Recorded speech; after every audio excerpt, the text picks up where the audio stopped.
درود و سلام ہو امام المرسلین خاتم النبیین حبیب کبریا جناب محمد الرسول اللہ صلی اللہ تعالی علیہ وآلہ وصحبہ وسلم کی ذات گرامی اقدس و مطہر پر۔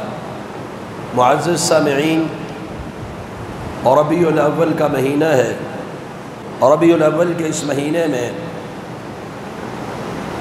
رسول اللہ صلی اللہ علیہ وسلم کی وفات بھی ہے اور آپ کی پیدائش بھی ہے، اور آپ صلی اللہ علیہ وسلم کے ساتھ محبت کرنا ایمان کا لازمی جزو ہے کہ جس کے بغیر کوئی عقیدہ، کوئی عمل، کوئی عبادت قبول نہیں ہے۔ اور ظاہر بات ہے جب کوئی شخص اسلام قبول کرے گا، قرآن مجید کے اوپر ایمان لائے گا، اسلام کی تعلیمات کو اپنائے گا، تو وہ معلم قرآن جناب محمد الرسول اللہ صلی اللہ علیہ وسلم سے اپنی جان سے بھی زیادہ محبت کرے گا، کیونکہ یہ ایمان ہے اور یہ ایمان کا تقاضا ہے۔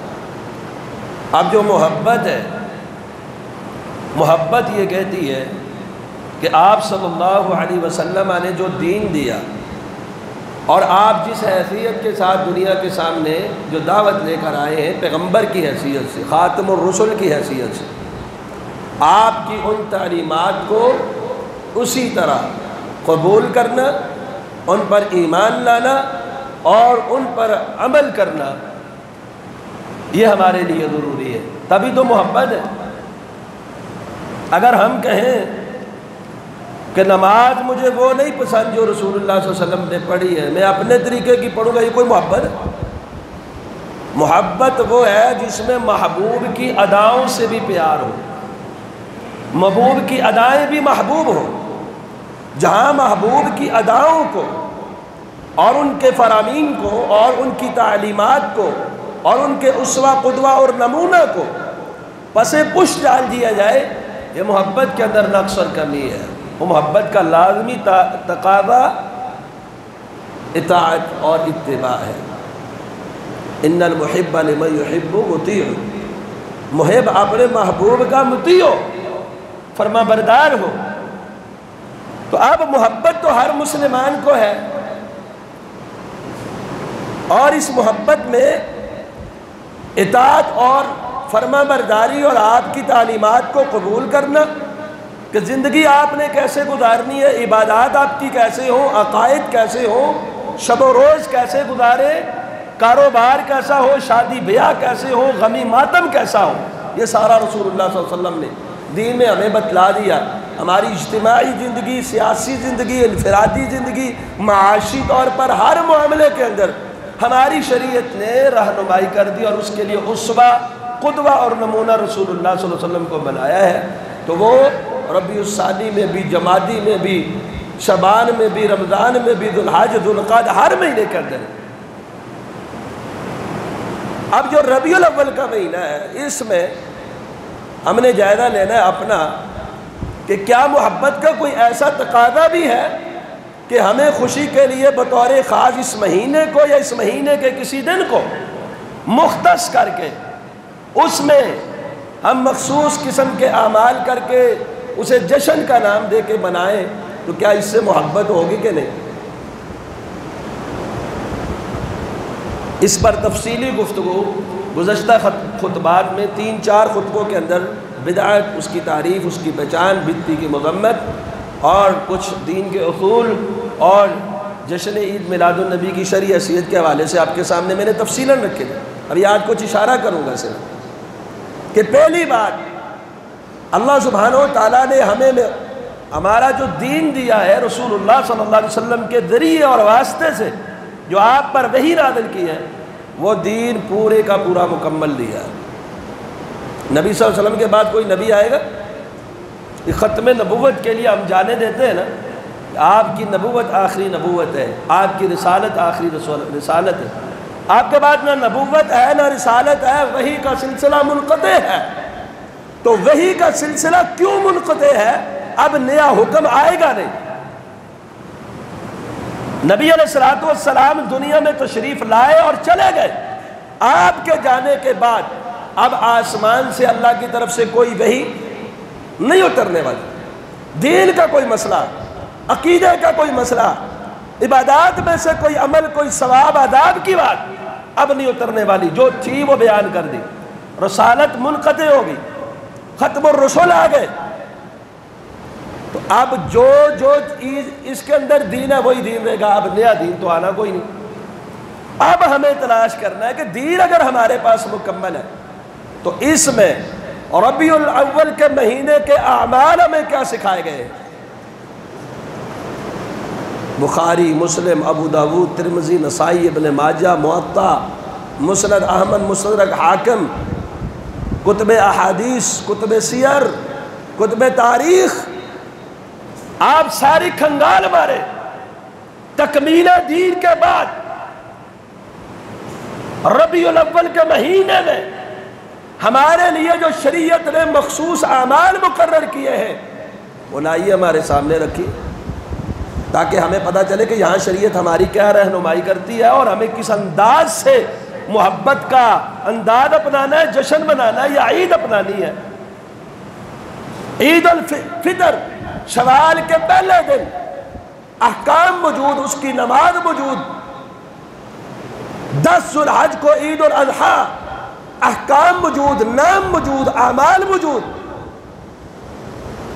ربیع الاول کی 12 تاریخ کو عید ولادت، کوئی نام حدیث میں آیا، قرآن میں آیا ہو، نبی علیہ السلام نے سکھایا ہو، صحابہ نے کیا ہو، تابعین نے، ائمہ مجتہدین نے، فقہ حنفی، شافی، مالکی، حنبلی میں کوئی ایک باب، کوئی ایک مسئلہ ایسا آیا ہو کہ یہ ربیع الاول کے فلاں تاریخ کو یا فلاں دن کو فلاں عید ہے یا اس دن تہوار ہے یا خوشی کا دن ہے، اس میں ہمیں جھنڈی لگانی ہے یا پہاڑیاں بنانی ہے یا دمالے ڈالنی ہے یا ہم نے کھیرے پکانی ہے یا درود پڑھنے ہیں یا نبی کے تذکرے کرنے. کوئی ایک بات اگر ہے لائیے تو ہم بھی کریں گے، آپ بھی کریں، اور ہمیں پچھلے سالوں کی قضا کرنی چاہیے. اگر نہیں ہے تو پھر اللہ فرماتے ہیں الیوم اکملت لکم دینکم واتممت علیکم نعمتی. آج کے دن دین مکمل ہو چکا ہے، نعمت کا اتمام ہو چکا ہے. ورضیت لکم الاسلام دینا، اب اسلام جو مکمل، کامل اور اکمل ہے اور پورے کا پورا نازل ہو چکا ہے، اس میں پورے کے پورے احکامات دیے جا چکے ہیں. اب اسی کو جو لے کے آئے گا اللہ اسی سے راضی ہوگا. جو اس سے ہٹ کے کوئی چیز لے کے آئے گا اللہ اسے قبول نہیں فرمائے گا. یہ اتنا بڑا مسئلہ. ابو داود کے اندر ایک حدیث ہے، حدیث نمبر 7. سیدنا سلمان فارسی رضی اللہ تعالیٰ عنہ سے ایک مشرک نے استہزاء کیا، مذاق کیا، اور مذاق میں پتہ کیا کہا؟ لقد علمکم نبیکم کل شیء. تم کہتے ہو تمہارے نبی تمہیں سکھاتے ہیں، تمہارے نبی نے تمہیں ہر چیز سکھائی ہے، ہر چیز سکھا دی تمہیں. حتی الخراء، کیا تمہیں پاخانہ کرنے کا طریقہ بھی سمجھا دیا؟ اب اس نے یہ بات بطور مذاق کی، یہ کہتے ہیں ہمیں نماز سکھائی، روزہ سکھایا، حج سکھایا، عقائد سکھایا، مال سکھائے، عبادات سکھائی. تو اس نے مذاق کی، تمہیں کہتے ہو ہر چیز سکھائی، ہر چیز بتلائی. کیا پخانہ کرنا بھی بتایا ہے؟ قضاء حاجت کرنی بھی سکھائی ہے؟ اس نے تو مذاق کیا، لیکن انہوں نے کہا اجل، ہاں ضرور ہمیں سکھایا ہے.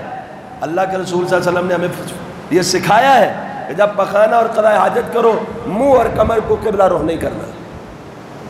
اللہ کے رسول صلی اللہ علیہ وسلم نے ہمیں یہ ادب سکھایا ہے، منع کیا ہے کہ دائیں ہاتھ کے ساتھ استنجا نہیں کرنا. اور رسول اللہ صلی اللہ علیہ وسلم نے ہمیں یہ ادب سکھایا ہے کہ 3 ڈیلوں سے کم ڈیلے استعمال نہیں کرنا. آپ نے ہمیں بتلایا ہے گوبر اور ہڈی کے ساتھ استنجا نہیں کرنا. ہمیں تو اللہ کے رسول صلی اللہ علیہ وسلم نے قضاء حاجت کے آداب، طریقے اور سنن بتلا دیے، اور میں کون سی چیز کرنی ہے کون سی نہیں کرنی سکھلا دیا ہے. اور یہاں ہمارے لیے بھی دعوت فکر قابل غور بات ہے. وہ کہہ رہا ہے لقد علمکم نبیکم کل شیء. اب اس کہ تمہارے نبی نے ہر چیز سکھلائی ہے، تو انہوں نے یہ نہیں کہا نا جی ساری چیزیں تو نہیں، جو سکھایا بس وہی نہیں. انہوں نے کہا ہاں سب کچھ سکھایا، حتیٰ کہ پخانے کا طریقہ، آداب، سنن بھی سکھائے.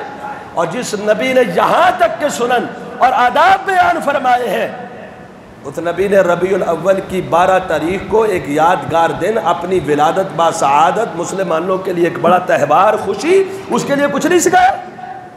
اگر سکھایا ہے تو لائیے، نہیں سکھایا، نہیں بتلایا تو وہ دین بن سکتا ہے؟ یہ بات بڑی خطرناک ہے، ہم اس کو بڑا ہلکا اور معمولی لے رہے ہیں۔ جو علم کے شاہ سوار ہیں ان کی نگاہوں سے دیکھیں کہ ایک چیز رسول اللہ نے نہیں سکھائی صلی اللہ علیہ وسلم، صحابہ نے نہیں کی، دین میں نہیں ہے، ہم ثواب سمجھ کے، دین سمجھ کے جب اس کو کریں گے، یہ مسئلہ کتنا خطرناک ہے۔ امام ابن حزم کے الاحکام، اس میں امام مالک رحمہ اللہ کا قول، جلد نمبر 6 صفحہ 85، امام دار الہجرہ مالک بن انس رحمۃ اللہ علیہ فرماتے ہیں کہ آج کوئی ایسا کام کر لیتا ہے جس کو وہ سمجھتا ہے یہ اچھا ہے، دین ہے، یہ دین کا کام ہے، یہ ثواب کا کام ہے، لیکن وہ رسول اللہ صلی اللہ علیہ وسلم نے اس کی تعلیمات وہاں سے نہیں ملتی، صحابہ کو نہیں سکھایا، صحابہ نے نہیں کیا، آپ نے نہیں بتلایا، یہ اپنی طرف سے نکال رہا ہے، بعد کی پیداوار ہے، اور پیداوار بھی ایسی ہے جس کو یہ ثواب دے رہا ہے۔ اور ہمارے ہاں تو اللہ معاف کرے صرف ثواب نہیں دیا جاتا، اس کا انکار کرنے والے یا اس عمل کو نہ کرنے والے کو کافر کہا جاتا ہے، شیطان کہا جاتا ہے، منکر کہا جاتا ہے، سوائے ابلیس کے جہاں میں سبھی تو خوشیاں منا رہے ہیں۔ یہ اتنا بڑا فریضہ ہے کہ جو یہ نہیں کرتا وہ ابلیس ہے، جو یہ نہیں کرتا وہ رسول اللہ کا منکر ہے، معاذ اللہ۔ اور یہ کیا کہہ رہے ہیں کہ جو چیز دین کے اندر ایسی ہے جسے ثواب، نیکی، دین مستحب سمجھ کے بھی کیا جائے، فقد زعم ان محمد صلی اللہ علیہ وسلم قد خان الرسالہ، وہ گستاخ ہے، وہ تو یہ گمان کرتا ہے کہ محمد صلی اللہ علیہ وسلم نے رسالت کے اندر خیانت کر دی، وہ یہ سمجھتا ہے نبی صلی اللہ علیہ وسلم نے خیانت کر دی ہے رسالت پہنچانے میں۔ کیوں؟ اللہ فرماتے ہیں الیوم اکملت لکم دینکم، آج ہم نے دین مکمل کر دیا۔ دین مکمل ہونے کے بعد ایک چیز کار ثواب کیسے بن گئی؟ دین مکمل ہونے کے بعد ایک چیز دین کا حصہ کیسے بن گئی جو رسول اللہ صلی اللہ علیہ وسلم کو نہیں پتا تھا، صحابہ نے اس پر عمل نہیں کیا۔ پھر فرماتے ہیں فما لم یکن یومئذ دینا لا یکون اليوم دینا، جو اس دور میں دین نہیں تھا آج وہ دین بن سکتا۔ لائیے رسول اللہ صلی اللہ علیہ وسلم کے دور میں کوئی ڈنڈا یا جھنڈا، کوئی پہاڑیوں کا ماڈل یا روضے کا ماڈل، کوئی اس طرح کا گلیوں میں ہلڑ بازی اور بنگڑے، کوئی یہ نعلین شریفین کا نقش اور اس کی ڈنڈیاں بنا کے اپنی چھتوں پہ دیواروں پہ لائٹیں لالٹینیں چراغا، کوئی ایک چیز، کیا کس چیز کی کمی تھی؟ محبت کرنے والے وہ تھے جنہوں نے اپنی جانیں نشاور کی، پیار اور محبت کرنے والے وہ تھے جنہوں نے سارا سارا مال قربان کیا۔ وہ جھنڈیاں لائٹیں خوشی کے یہ تہوار نہیں بنا سکتے تھے، بنا سکتے تھے، بنایا کیوں نہیں؟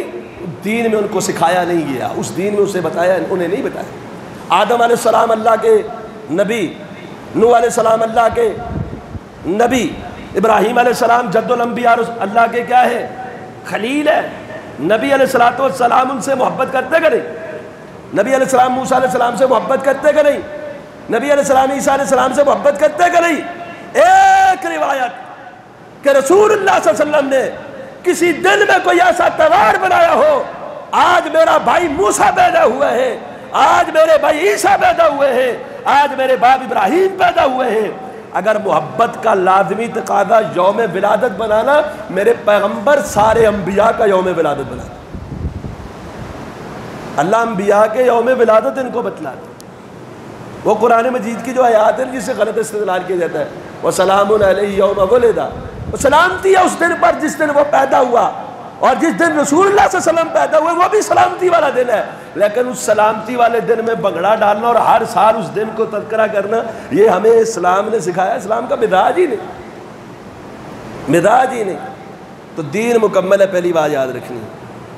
تو ثابت کر لیجئے اگر دین کے اندر یہ چیز ہے تو باقی مسلمانوں کا افادہ عام ہو جائے، ان کو پتہ چل جائے کہ دین کا یہ مسئلہ ہے، تم اس سے محروم ہو، محبت کا یہ تقاضا ہے، محروم ہو، یہ کرو، یہ فلاں روایت ہے، یہ فلاں آیت ہے، اس سے یہ ثابت ہوتا ہے، نہیں۔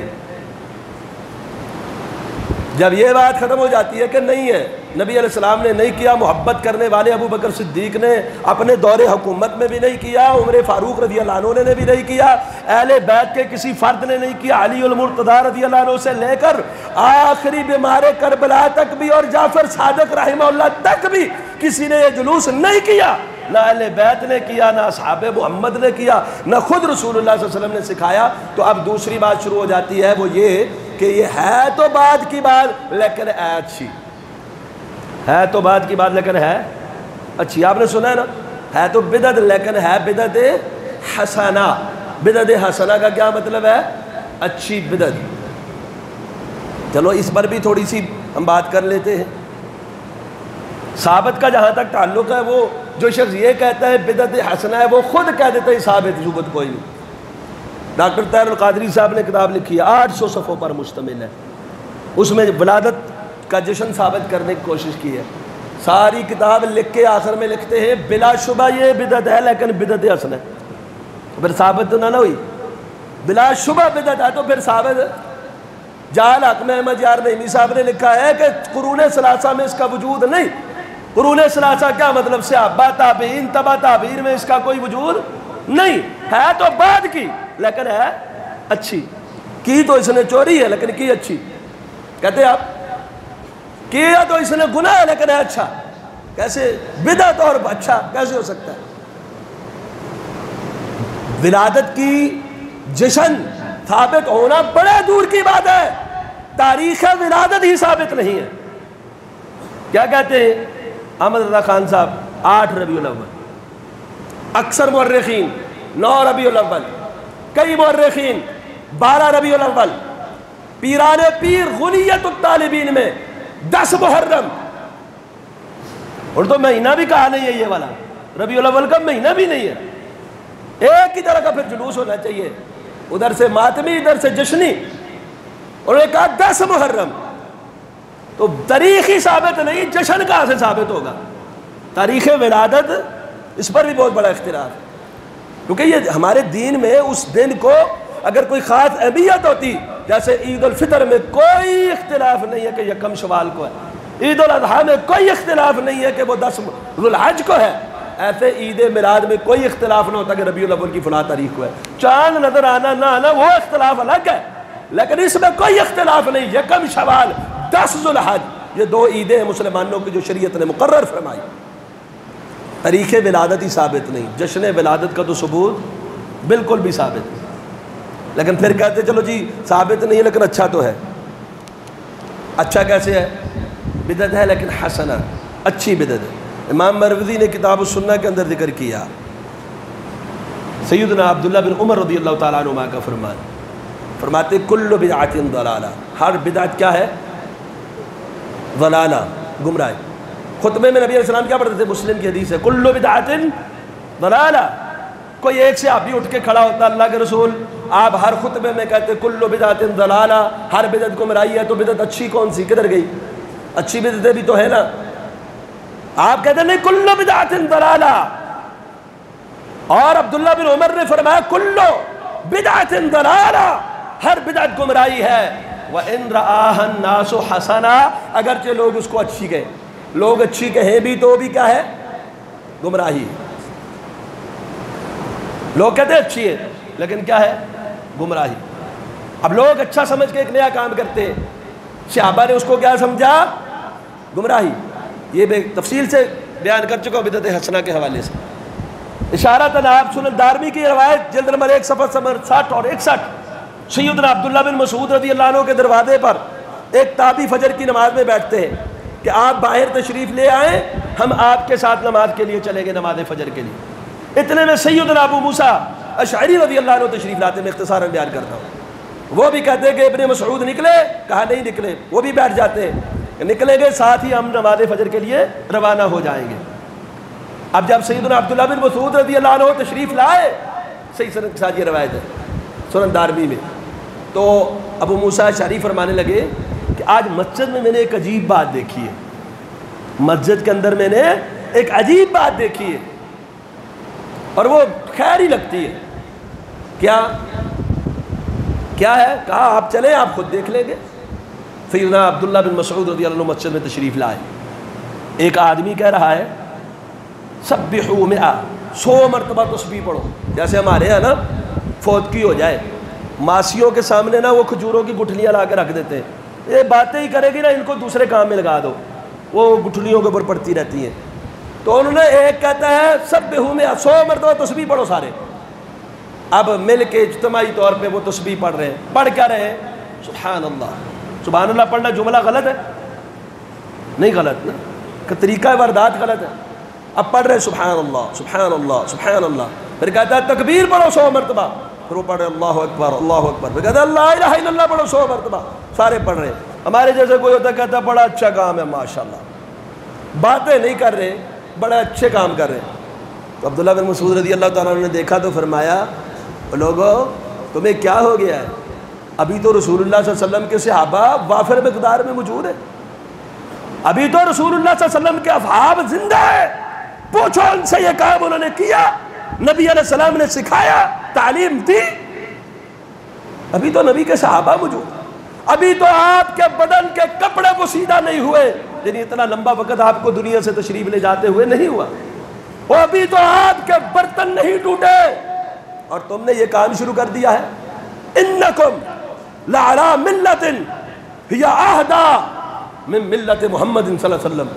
کیا تم ایسے دین پر ہو جو نبی علیہ السلام سے بھی زیادہ ہدایت والا ہے, یا لوگوں کے لیے گمراہی کا دروازہ کھول رہے ہو؟ ہم بھی کہتے ہیں نبی علیہ السلام کے صحابہ محبان موجود ہیں, ہم تو عاشق کا لفظ استعمال ہی نہیں کرتے, ہم تو لفظ بھی وہ استعمال کرتے جس کی تعلیم ہمارے کتاب و سنت میں موجود ہو. ہم لفظ عشق کو استعمال نہیں کرتے.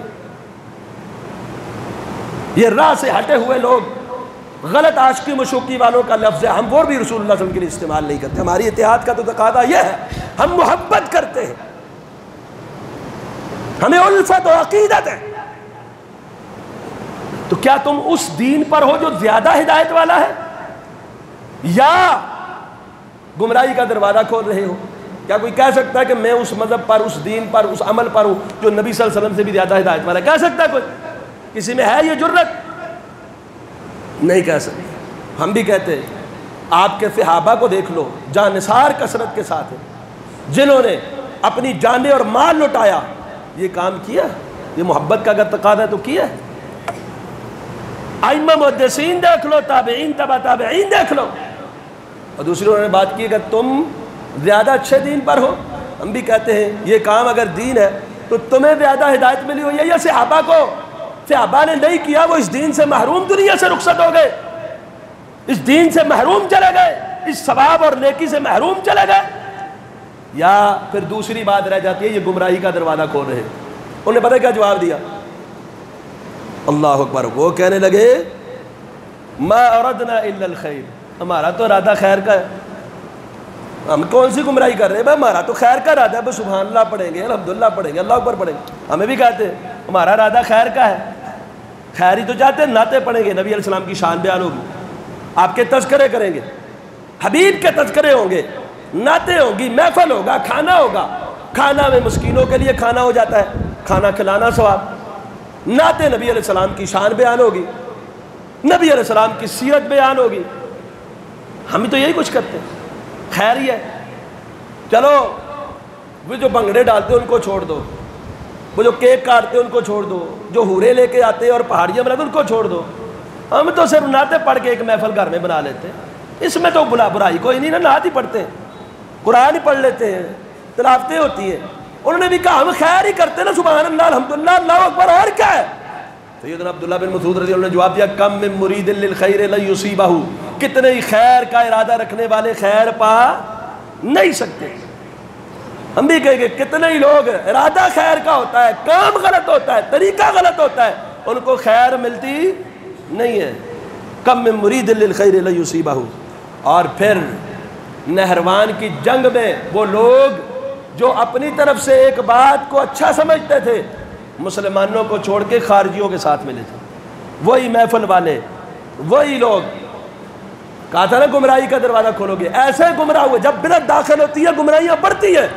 پھر جب مسلمانوں اور خارجیوں کی جنگ ہوئی جنگ نہروان میں یہ خارجیوں کے ساتھ مل گئے مسلمانوں کے خلاف جنگ کرنے کے لیے، اتنا ہی خطرناک ہے بدعت۔ تو خیر اچھی چیز اچھا سمجھنا کسی بدعت کو، تو بدعت اچھی ہو سکتی، وَإِن رَآهَا النَّاسُ حَسَنًا، اگرچہ لوگ اس کو اچھا کہیں۔ اب اس کی ایک مثال ہے، جامع ترمذی میں حدیث نمبر 2838 ہے، مستدرک حاکم میں ہے، شعب الایمان میں بھی ہے۔ ایک آدمی کو چھینک آئی، ہم کہتے ہیں نا ہم سلام ہی تو پڑھتے، درود ہی تو پڑھتے، کیا برائی ہے؟ وہ برائی آپ دیکھیے صحابہ کا منہج کیسا ہے۔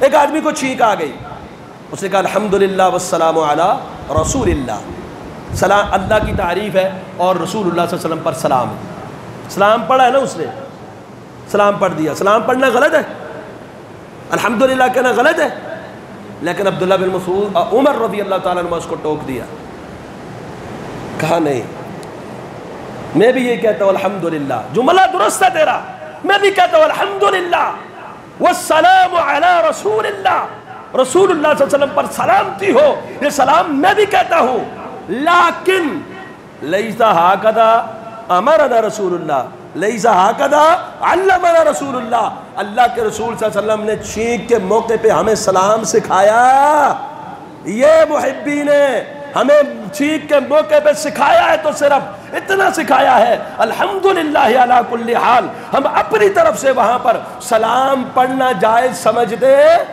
ہم کہتے ہیں ہم سلام پڑھتے ہیں، درود پڑھتے ہیں، ہر مہینے ہر وقت اور ہر لمحے پڑھتے ہیں، لیکن جس دن نبی پیدا ہوئے یا ربیع الاول کے مہینے میں ہمیں نبی علیہ السلام نے سلام اور درود پڑھنا سکھایا۔ کوئی کانفرنس کرے اس لیے کہ اس مہینے میں نبی پیدا ہوئے، ہمیں نبی علیہ السلام نے سکھایا۔ کوئی جلسہ کرے اس لیے کہ نبی علیہ السلام پیدا ہوئے، ہمیں نبی علیہ السلام نے سکھایا۔ کوئی کیک کاٹے کہ نبی علیہ السلام کی پیدائش کی خوشی، ہم کہیں گے ہمیں نبی علیہ السلام نے ایسا سکھایا نہیں ہے۔ ہماری محبت کا یہ انداز ہے کہ ہم نبی علیہ السلام کے غلام ہیں، تو آپ کی ہر سنت کو فالو کریں گے، جو آپ کی من احدث فی امرنا ھذا ما لیس منہ فہو رد، جس بارے میں کہا کہ جس نے ایسا کام کیا جو ہمارے دین میں نہیں وہ مردود ہے۔ ہم ایسا مردود کام کر کے اپنے نبی کو ناراض نہیں کر سکتے۔ ہمیں نبی علیہ السلام نے ایسا سکھایا نہیں، سکھایا تو لے آئیے ہم بھی کرتے، سکھایا ہی نہیں ایسا۔ اب دیکھیں یہاں پر سلام اچھا کام ہے پڑھنا، لیکن موقع ایسا ہے کہ نبی علیہ السلام نے نہیں سکھایا، تو ہمیں نبی علیہ السلام نے اذان سے پہلے بھی نہیں سکھایا، اذان کے بعد سکھایا۔ ہمیں نبی علیہ السلام نے ولادت والے دن نہیں سکھایا، عمومی اجازت دی ہے جب دل کرتا ہے درود پڑھو سلام پڑھو، لیکن موقع کے ساتھ خاص کرنے کے لیے کیا چاہیے؟ دلیل چاہیے۔ اور ہمارے ہاں ہم کیا کہتے ہیں؟ غلام نام نبی دا غلام سبھی دا، نام نبی کا غلام سب کا ہے، نام نبی کا لے لیا، نبی نبی یا نبی نبی، لیکن غلامی کی باری معاشرہ، دھڑا گروہ، پارٹی، اکثریت، اقلیت، ہم نہیں دیکھتے کسی اقلیت و اکثریت کو، ہم نہیں دیکھتے کسی وڈیرے اور چھوٹے کو۔ ہمیں ایک بات سکھلا دیجئے، رسول اللہ صلی اللہ علیہ وسلم نے تعلیم دی ہے، سکھایا ہے، بتلایا ہے، قرآن میں ہے، حدیث میں ہے، لے آئیے ہم کرنے کے لیے تیار ہے۔ نہیں ہے ہم سے کوئی یہ کام کروا سکتا کہ نبی علیہ السلام نے سکھایا نہیں، لیس ھذا علمنا رسول اللہ صلی اللہ علیہ وسلم۔ صحیح بخاری کی حدیث نمبر 5053 ہے، انس رضی اللہ عنہ فرماتے ہیں نبی علیہ السلام کے ازواج کے پاس 3 آدمی آئے، کہا عبادت کیسے کرتے تھے، طریقہ بتلا دیا۔ انہوں نے کہا نبی علیہ السلام بڑا مقام ہے، لفظ سے معاف ہے، اگلے پچھلی، اور آپ کا مقام بڑا بلند، اور ہم تو کمزور لوگ ہیں۔ اس لیے ایک نے کہا آج کے بعد میں رات کو نہیں سوؤں گا، ساری رات جاگ کے تہجد، نماز، قیام، کام اچھا تھا، ارادہ بھی اچھا تھا۔ دوسرے نے کہا میں شادی نہیں کرتا، عبادت میں ہی مصروف رہ جاؤں گا، کوئی گھریلو ذمہ داری نہیں ہوگی، عبادت میں رہوں گا۔ بظاہر کام کیا تھا؟ اچھا۔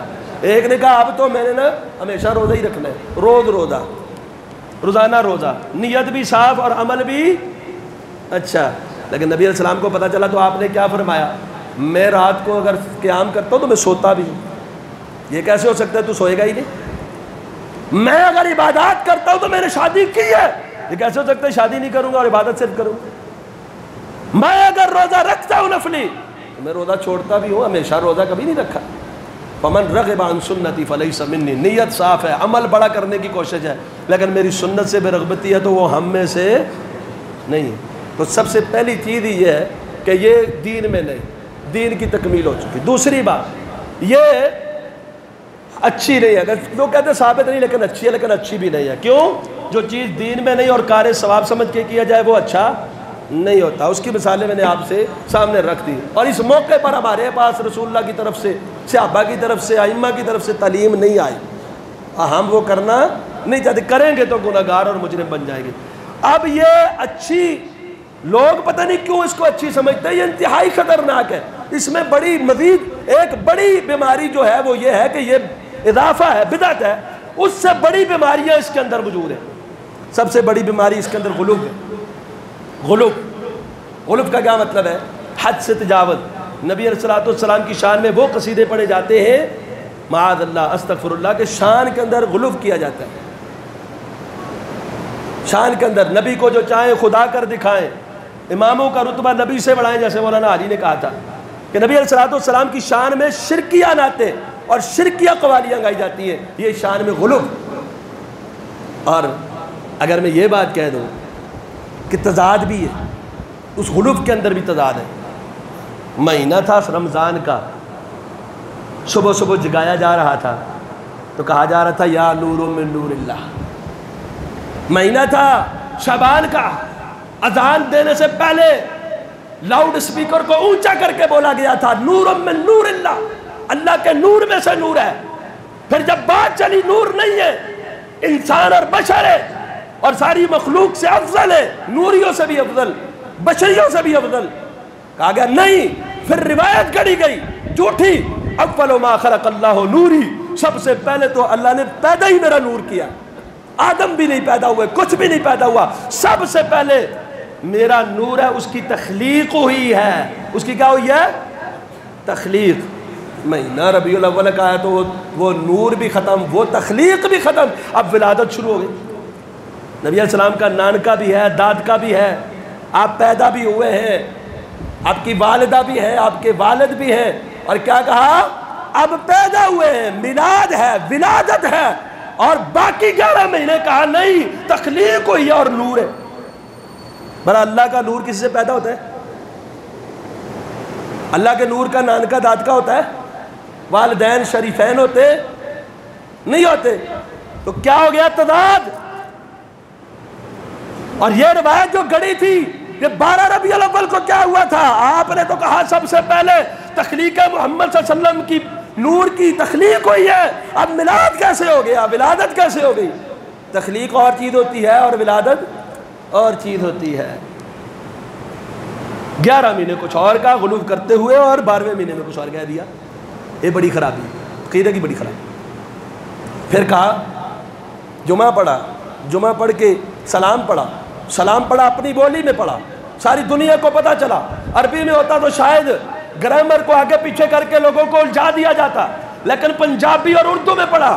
ہم یہاں سے پڑھیں اور وہ مدینے سنیں، ان کی اعلیٰ سماعت پہ لاکھوں سلام، اور یہاں کا حضور تشریف لے آئے، کھڑے ہو جاؤ، قیام ملت کھڑے ہو جاؤ، حضور تشریف لے۔ کہاں تشریف لے آئے؟ وہ روضے سے تشریف لے آئے تمہارے پاس، تمہاری گلی، تمہارے محلے میں سج گئی گلیاں بازار، ارے سونے کی آمد ہو گئی ہے، کہاں ہوئی ہے آمد؟ نظر نہیں آ رہے، کرسی الگ سے بنائی ہوئی ہے اور یہاں آ کر تشریف لے آئے۔ وہ آ گئے ہیں، وہ ہماری محفل میں تشریف لاتے ہیں، حالانکہ وہ پیغمبر اپنی بیٹی فاطمہ کے گھر تشریف نہیں لائے۔ جب بناؤ سنگار والا پردہ دیکھا جس میں بیل بوٹیاں تھی، آپ وہاں سے واپس تشریف لے آئے۔ ابو داؤد کی حدیث ہے، آپ نے کہا محمد صلی اللہ علیہ وسلم کو ان کے ساتھ کوئی سروکار نہیں، وہ ان ٹائٹلز کے ساتھ سجی ہوئی گلیوں اور لائٹوں میں آتے تو ہے ہی نہیں، ویسے بھی وہ تو اپنے روضے میں۔ کیا نبی علیہ الصلوۃ والسلام کے روضہ کا جو مقام ہے وہ آپ کی گلی کھلا بٹ کی کسی گلی کا مقام ہے؟ جب حضور یہاں بھی ہے وہاں بھی ہے، پھر دونوں برابر ہوئے نا؟ برابر ہوئے کہ نہیں؟ تو غلو ہے اس کے اندر، اسراف و تبذیر ہے، ڈنڈے جھنڈے اور اس میں نعلین کی جو تصویر کہ نبی علیہ السلام کا استقبال کر رہے ہیں اور وہ آ رہے ہیں، اور پھر جو جھنڈا لگایا وہ آپ کے دستار کا نہیں لگایا، آپ کے مہر نبوت کا نہیں لگایا، آپ کے عصا کا نہیں لگایا، آپ کے منبر کا نہیں لگایا، آپ کی مسجد کا نہیں لگایا، لگایا تو آپ کے نعلین ہمارے لیے سارا آنکھوں پر، لیکن نبی علیہ السلام کا استقبال کس کے ساتھ ہو رہا ہے؟ اور پھر اس کے اندر لکھا لا محمد الرسول اللہ، نعلین نبی علیہ السلام کی اگر وہ جوتی بھی ہے، پہلے تو بات یہ ثابت ہی نہیں ہے کہ آپ السلام کی نقش ایسا تھا، آپ کے نعلین کا نقش ایسا ہونا ثابت نہیں ہے، لیکن اگر ثابت ہو تو اس نقش میں اللہ اور محمد صلی اللہ علیہ وسلم کا نام لکھنا جائز ہے؟ معاہدہ نبوت ہے، کہا معاہدہ لکھو صلح حدیبیہ کا میں محمد الرسول اللہ، کفار نے کہا نہیں ہمارا معاہدہ آپ کے ساتھ ہو رہا ہے، صحیح بخاری کی حدیث ہے، ہم نے رسول کب مانا آپ کو؟ محمد الرسول اللہ مان لے آپ کے مطیع ہو جائے، پھر ہمارا آپ کے ساتھ جرگہ کیا، صلح کیا، پھر تو آپ کے فرما بردار بن جائے۔ محمد بن عبداللہ لکھو، محمد الرسول اللہ نہ لکھو، ہم نے آپ کو بھی رسول نہیں مانا۔ کہا علی مٹا دو، کہا نہیں اللہ کے رسول آپ کا نام میرے ہاتھوں سے نہیں مٹایا جائے۔ کہا مجھے دکھاؤ وہ کون سی جگہ ہے؟ کہا یہ جگہ ہے، آپ نے مٹایا۔ حضرت علی نے کہا میرے ادب کا تقاضا کہ میری قلم سے نام محمد کو مٹایا نہیں جائے گا۔ مولوی نے کیک بنوایا اور ڈبل سٹوری بنوایا، نام محمد لکھا، چھری سے کاٹ کے کھا گیا، توہین بھی کی، اپنی طرف سے پیار کر رہا ہے اور کر توہین رہا ہے، تضاد ہے، توہین ہے، اسراف ہے، تبذیر ہے، غلو ہے، اور بہت ساری ایسی چیزیں ہیں جو وقت ختم ہو گیا، وقت اب اجازت نہیں دیتا، اس کے اندر بہت ساری چیزیں خرافات ایسی ہیں۔ اب تو عورتوں کو بھی اللہ معاف فرمائے حوروں کے طور پر پیش کیا جانے لگا، اور بینر لگائے، بینر، اور تضاد کر دیا، کہا نبی فوت ہوئے ہی نہیں، آپ تو زندہ ہے اور حق زندہ ہی رہیں گے۔ اور جب بینر لگایا اور ماڈل بنایا پہاڑیوں کے ساتھ، تو کس کی تصویر بنائی؟ کس کی؟ گنبد خضرا کی اور روضہ رسول کی۔ روضہ رسول کس کی علامت ہے؟ وفات اور دفن کی علامت ہے کہ ولادت کی علامت ہے؟ عقیدہ یہ دے دیا کہ آپ فوت ہوئے اور دفن ہوئے، اور کہتے ہیں یہ فوت بھی نہیں ہوئے، اور لگا دیا ولادت کے اوپر قبر۔ آپ کے گھر بچہ پیدا ہو، میں کفن لے کے آ جاؤں، یہ لو میری طرف سے تحفہ، بات جچتی ہے؟ آپ کے گھر ولادت ہوئی، میں تحفہ دے رہا ہوں، آپ کو مبارک ہو، آپ کے گھر بچہ پیدا ہو، یہ لو کفن۔ یہ کہہ رہے ولادت کا جشن ہے، اور ماڈل کس چیز کا ہے؟ روضے کا۔ روضہ کس کی علامت ہے؟ وفات کی۔ روضہ پیدائش کی علامت ہوتی ہے کہ وفات کی؟ روضہ رسول کیا ہے؟ پیدائش ہے کہ وفات ہے؟ وفات۔ آپ اس میں دفن ہوئے، آپ کا جنازہ پڑھا گیا ہے، آپ کو باقاعدہ دفن کیا گیا ہے۔ تو حضرات بہت ساری چیزیں اس کے اندر ایسی ہیں، اگر ان کو سوچا جائے کتاب و سنت کی تعلیمات کے ساتھ تو متصادم ہے ہی، وہ عقل سلیم کے بھی متصادم ہے۔ اس لیے اللہ ہمیں مکمل دین کے اوپر چلنے کی توفیق عطا فرمائے۔ ہمیں محبت سب سے بڑھ کے، اور جو محبت نہیں کرتا وہ مومن ہو ہی نہیں سکتا، اور جو سب سے بڑھ کے اپنی جان سے بڑھ کے محبت نہیں کرتا وہ مومن نہیں ہو سکتا۔ اس محبت کا تقاضا آپ کی اطاعت و فرما برداری اور آپ کی تعلیمات پر عمل ہے، نہ کہ ایسے کام، الڑ بازی اور اس طرح کے نعرے بازی اور اس طرح کی باتیں کہ جو شریعت کے خلاف ہیں، آپ کی تعلیمات کے خلاف ہیں، اور جن سے آپ سختی سے منع کر کے گئے ہیں۔ آپ نے کہا امت میں کثرت سے اختلافات آ جائیں گے، مضبوطی سے میری سنت کو پکڑ کے رکھنا، میرے خلفائے راشدین کی سنت کے پکڑ کے رکھنا، اور یہ سارے کے سارے کام آپ قرآن پہ، حدیث پہ، صحابہ پہ، خلفائے راشدین پہ پیش کریں، ایک بھی آپ کو وہاں سے نہیں ملے گا، اور نہیں ملے گا تو نبی علیہ السلام کی ہمیں تعلیم ہے ایاکم ومحدثات الامور، ایسے امور سے اپنے آپ کو بچانا۔ اقول قولی ھذا استغفر اللہ لی ولکم ولسائر المسلمین۔ فإن خير الحديث كتاب الله وخير الهدي هدي محمد صلى الله عليه وسلم وشر الأمور محدثاتها وكل محدثة بدعة وكل بدعة ضلالة وكل ضلالة في النار۔ ایک سوال ہے کہ قرآن و حدیث سے اگر کوئی ایسا عمل جو نظر بد یا جادو کی آگاہی کے لیے کیا جائے موجود ہو تو رہنمائی فرمائے، جیسا کہ کچھ پڑھ کر دامن کی لمبائی یا بازو کی لمبائی کو ماپنا۔ قرآن میں ایسی تشخیص کا کوئی طریقہ نہیں ہے۔ قرآن اور سنت میں جادو ہے یا نظر ہے، اس کی تشخیص کے لیے کچھ ناپنا ثابت نہیں ہے کہ آپ دامن ناپیں گے یا کسی کے بازو کو ناپیں گے، ایسا قرآن و سنت میں ثابت نہیں ہے۔ نظر بد ہے تو وہ کچھ علامات ہوتی ہیں، ان سے پتہ چل جاتا ہے۔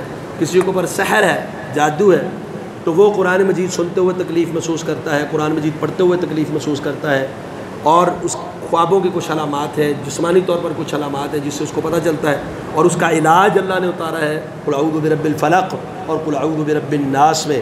یہ جادو کا علاج ہے، سحر کا علاج ہے کہ اس کو آپ پڑھیں گے بار بار، اس کا علاج ہوگا۔ تو تشخیص کے لیے یہ جو ہمارے ہاں طریقے اپنائے جاتے ہیں، یہ قرآن و سنت سے ان کا کوئی ثبوت نہیں ہے۔ جو اس سے کچھ لوگ ادھر ناخن پہ کسی بچے کے سیاہی ڈال کے کہتے ہیں دیکھو کون ہے، کدھر ہے، چوری کر رہا ہے، نہیں کر رہا، وہ بچے کو اپنوٹائز کر دیتے ہیں۔